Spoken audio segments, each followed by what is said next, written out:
امبارح لما شفنا صورة السفير السعودي والسفير الإيراني بلبنان عم بيسلموا على بعض، هيك أول شيء طن بدانتي عبارة الدكتور سمير جعجع مع جورج صليبي عم بيقول ليش في اتفاق سعودي إيراني؟ نظرك وكأنه عم بتشكك بهذا الاتفاق أو بمدى نجاحه، وهذا كله غش بغش بغش بغش بغش. انه هون عم بيطرحوا انه يا لطيف صارت خلص انحل كل شيء.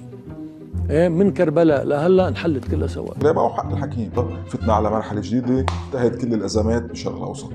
يعني هو كان اذا بدك انه في اتفاق انه خيروقوا. حدا قال انه بليله ضحاها رح ينحل كل شيء، بس اللي كان شوي الفكره المتاخده عنكم انه عايشين انتم بالقوات حاله انكار لوجود متغيرات اقليميه.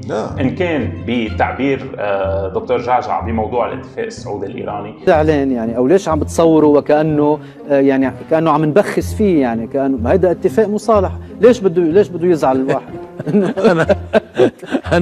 انا مش زعلان.